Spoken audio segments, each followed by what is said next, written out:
بسم اللہ الرحمن الرحیم۔ اچھا وقت آنے کی 3 نشانیاں۔ حضرت علی رضی اللہ تعالی عنہ کا یہ فرمان ضرور سنیے اور تمام حضرات ویڈیو کو مکمل دیکھیے گا۔ محترم ناظرین، جب انسان کا اچھا وقت آنے والا ہوتا ہے تو کچھ ایسی نشانیاں ظاہر ہوتی ہیں جس سے انسان یہ سمجھ سکتا ہے کہ اب ہمارا اچھا وقت آنے والا ہے۔ قرآن مقدس میں اللہ تعالیٰ فرماتا ہے کہ بے شک مشکل کے ساتھ آسانی بھی ہے۔ بہت سارے لوگ اپنی مصیبتوں پریشانیوں میں تنگ آ جاتے ہیں اور وہ یہ سوچتے ہیں کہ ہمارے اچھے دن کب آئیں گے، آخر کب ہمیں زندگی میں سکون آئے گا، آخر کب ہماری زندگی خوشحال ہوگی۔ تو بہت سارے لوگ ان چیزوں کو لے کر پریشان رہتے ہیں۔ تو آخر اچھا وقت جب آتا ہے تو اس سے پہلے کون سا وقت آتا ہے؟ ہم کیسے سمجھیں کہ ہمارا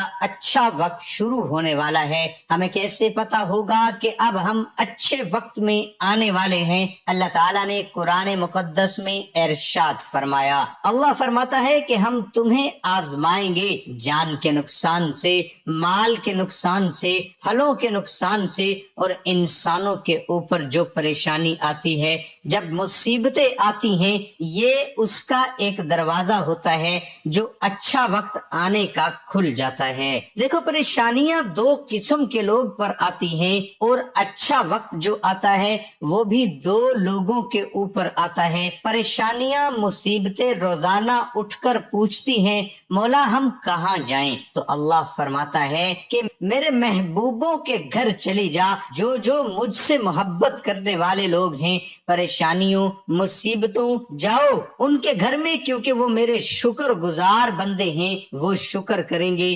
جب وہ شکر کریں گے تو کیا ہوگا؟ اللہ فرماتا ہے اگر تم شکر کرو گے تو اللہ تعالیٰ تمہیں زیادہ نعمتیں عطا فرمائے گا۔ اگر کسی انسان کا کوئی نقصان ہو گیا، مثلا کسی کا ہاتھ ٹوٹ گیا، تو اب اس کو وہاں پر بھی اللہ کا شکر ادا کرنا چاہیے، کیونکہ اللہ تیرا شکر ہے کہ ایک ہاتھ ٹوٹا، اگر دونوں ٹوٹ جاتے تو ہم کیا کر سکتے تھے؟ بھائی، اگر کسی بندے کے دونوں ہاتھ ٹوٹ جائیں تو کون کیا کر سکتا ہے؟ کچھ نہیں۔ تو اس کو اس وقت بھی شکر ادا کرنا چاہیے کہ اللہ تیرا شکر ہے کہ ایک ہاتھ ہمارا ٹوٹ گیا ہے، تیرا شکر ہے کہ تو نے ہمارے دوسرے ہاتھ کو بچائے رکھا، سلامت رکھا، اور اے اللہ تجھ سے دعا ہے ہمارے اس ہاتھ کو سلامتی عطا فرما دے۔ تو انشاءاللہ اللہ تعالیٰ پھر آپ کو نعمتیں زیادہ عطا فرمائے گا جب آپ شکر کرنے والے بن جاؤ گے۔ تو مصیبتیں، پریشانیاں جو آتی ہیں وہ 2 لوگوں پر آتی ہیں۔ اللہ تعالیٰ فرماتا ہے کہ اگر تم سیدھے راستے پر چلتے رہے تو ہم تمہیں تکلیف دے کر کیا کریں گے؟ لہٰذا جو تکلیفیں تم کو پہنچتی ہیں وہ تمہارے ہاتھوں کی کمائی ہوتی ہے۔ تو اب اگر کسی انسان کے اوپر تکلیفیں آ رہی ہیں تو اللہ تعالیٰ بتا رہا ہے حدیث قدسی کے ذریعے کہ وہ تمہارے گناہوں کا نتیجہ ہے۔ کچھ لوگ ایسے ہیں جو گناہ کے کام نہیں کرتے، کسی کا برا نہیں چاہتے، پھر نماز بھی پڑھ رہے ہیں، نیک لوگ ہیں، لیکن پھر بھی وہ پریشانیوں میں ملوث ہیں۔ وہ نماز بھی پڑھ رہے ہیں، پھر بھی ان کے اوپر پریشانیاں آ رہی ہیں۔ وہ قرآن کی تلاوت بھی کر رہے ہیں، وظائف بھی پڑھ رہے ہیں، سنتوں پر عمل بھی کر رہے ہیں، دین پر بھی چل رہے ہیں، پھر بھی ان کے اوپر تکلیفیں آ رہی ہیں۔ تو یہ اللہ تعالیٰ نے فرمایا کہ جب نیک بندوں پر تکلیفیں، پریشانیاں آتی ہیں تو وہ تکلیفیں نہیں بلکہ اس کا امتحان ہوتا ہے۔ امتحان کیا ہے؟ بندے کی آزمائش ہوتی ہے۔ تو اللہ تعالیٰ نیک بندوں پر پریشانیاں ڈال کر ان کو آزماتا ہے، ان کو پرکھتا ہے کہ دیکھیں تم پریشانی میں کیا کرو گے، صبر کرو گے یا صبر کا دامن چھوڑ دو گے۔ تو جو بندہ صبر کرتا ہے پھر اللہ تعالیٰ اسے نعمتیں عطا فرماتا ہے، اور زیادہ نعمتیں اللہ تعالیٰ اس بندے کو عطا فرماتا ہے۔ جو بندہ فیل ہو جاتا ہے تو پھر اس کے لیے کچھ نہیں بچتا،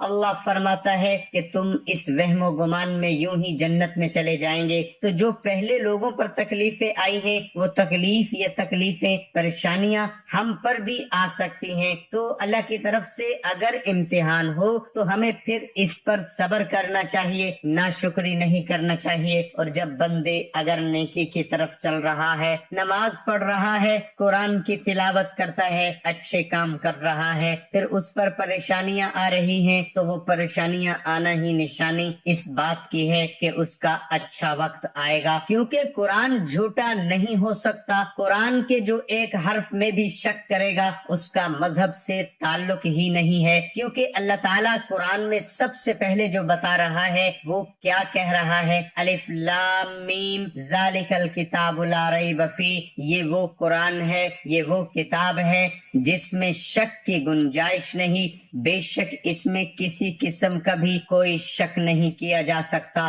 جو اس میں شک کرے گا وہ اسلام سے خارج ہو جائے گا۔ پھر اسی قرآن میں اللہ تعالیٰ نے فرمایا کہ بے شک مشکل کے ساتھ آسانی بھی ہے، یعنی جب تک تکلیف آئے گی، پریشانیاں آئیں گی، مصیبتیں آئیں گی، اس کے بعد اگر وہ بندے کا امتحان ہے تو وہ امتحان ختم ہونے کے بعد اس کا اچھا وقت شروع ہو جائے گا، اور اگر وہ صبر کرتا رہا تو وہ امتحان میں کامیاب ہو گیا۔ اور اگر اس نے ناشکری کی اور یوں کہنا شروع کر دیا کہ اللہ تجھے ہم ہی ملے تھے پریشانی میں ڈالنے کے لیے، اے اللہ ہم نے تیرا کیا بگاڑا تھا، معاذ اللہ یہ کفریہ جملے اگر کسی نے بولے کہ ہم نے تیرا کیا بگاڑا تھا جو تو نے ہمیں پریشان کر دیا، معاذ اللہ، تو پھر ایسے لوگوں کی گرفت ہے، یہ لوگ امتحان میں فیل ہو گئے، پھر ان پر اللہ تبارک و تعالیٰ کی طرف سے پکڑ آتی ہے، اور پکڑ کیا ہوتی ہے کہ اللہ انہیں ڈھیل دے دیتا ہے، اللہ ظالم کو ڈھیل دیتا ہے، لیکن جب پکڑتا ہے تو چھوڑتا نہیں ہے۔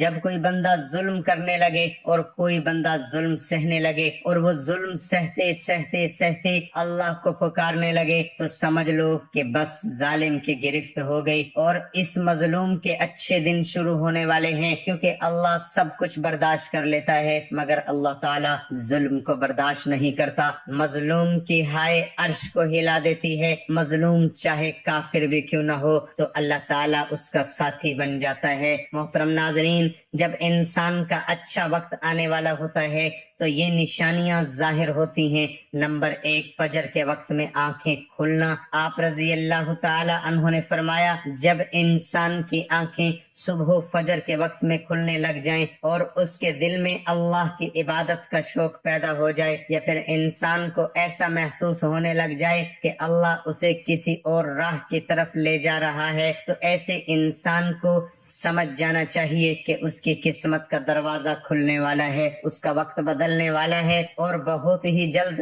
اس کا اچھا وقت شروع ہونے والا ہے۔ اسے اللہ تعالیٰ کی طرف سے کامیابی اور نئی راہ ملنے والی ہے، کیونکہ میں نے اللہ کے رسول صلی اللہ تعالی علیہ وسلم سے سنا ہے کہ صبح و فجر کے وقت اٹھنے والوں کی خود اللہ تعالیٰ مدد فرماتا ہے۔ اس لیے اگر آپ کی بھی آنکھیں صبح و فجر کے وقت میں کھلنے لگ جائیں اور آپ کے دل میں بھی اللہ کی عبادت کا شوق پیدا ہو جائے، سمجھ جائیے کہ آپ کا وقت بدلنے والا ہے۔ نمبر 2، جس کو دین کی سمجھ ہونی شروع ہو جائے، آپ رضی اللہ تعالی عنہ نے فرمایا اے شخص، اللہ تعالیٰ جس کو دین کی سمجھ عطا فرماتا ہے تو اسے اپنا محبوب بنا لیتا ہے۔ یاد رکھنا، میں نے اللہ کے رسول صلی اللہ تعالی علیہ وسلم سے سنا ہے کہ اللہ تعالیٰ دنیا تو سب کو عطا کرتا ہے لیکن دین کی سمجھ اللہ تعالیٰ اسے ہی عطا فرماتا ہے جو اللہ کا محبوب بندہ بن جاتا ہے۔ پھر ایسے شخص کے دل میں عبادت کی محبت،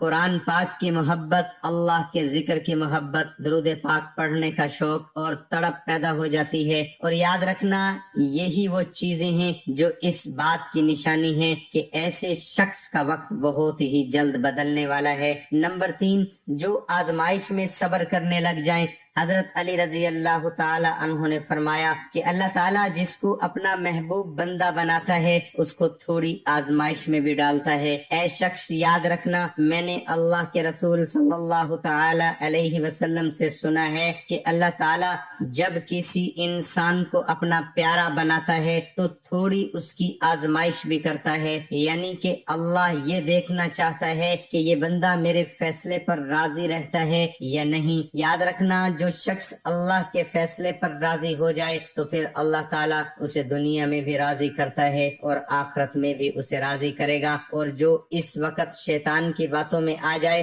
اور سوچنے لگ جائے کہ میرے ساتھ کیا ہو گیا ہے، نماز بھی پڑھتا ہوں، اللہ کی عبادت بھی کرتا ہوں، لیکن پھر مجھے یہ پریشانیاں کیوں ہو رہی ہیں؟ اکثر لوگ دکھ اور مصیبت میں ایسا ہی سوچتے ہیں، مگر یاد رکھیں ایک اچھے انسان کو ایسا کبھی نہیں سوچنا چاہیے اور اللہ کے فیصلے پر راضی رہنا چاہیے۔ ایک مرتبہ حضرت بلال حبشی رضی اللہ تعالی عنہ سے کسی نے پوچھا، اے بلال، آپ تو بڑی توحید کی باتیں کرتے ہو، پھر آپ کو اتنی بری طرح سے مار کیوں پڑی؟ تو اس پر حضرت بلال رضی اللہ تعالی عنہ نے فرمایا، اے شخص، تم بھی جب کبھی بازار میں برتن خریدنے کے لیے جاتے ہو تو برتن خریدنے سے پہلے انہیں بجا بجا کر دیکھتے ہو، بس اسی طرح سے اللہ تعالیٰ نے مجھے بھی آزمایا تھا اور میں اللہ کی آزمائش پر کھرا اترا اور اللہ نے مجھے آج یہ مقام عطا کیا ہے۔ ناظرین یاد رکھیے، یہ وہی صحابی ہیں جب اللہ کے پیارے نبی حضرت محمد صلی اللہ تعالی علیہ وسلم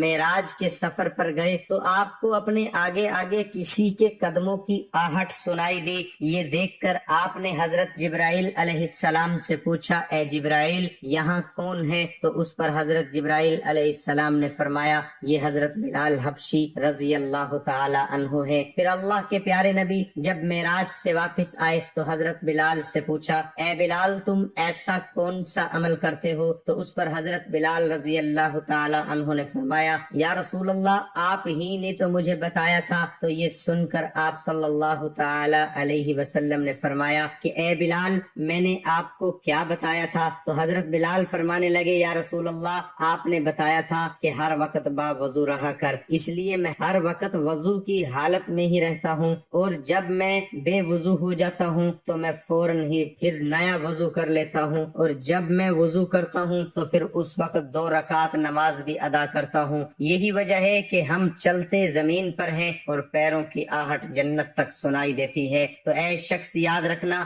آزمائش بھی اللہ تعالیٰ کی محبت اور کامیابی کی ایک نشانی ہے۔ پریشانی میں بس صرف ایک ہی بات یاد رکھو کہ اللہ تعالیٰ اپنے پیاروں کو ہی آزماتا ہے۔ دعا ہے کہ اللہ تعالیٰ ہم سب کو شریعت کے مطابق زندگی گزارنے کی توفیق عطا فرمائے، آمین ثم آمین۔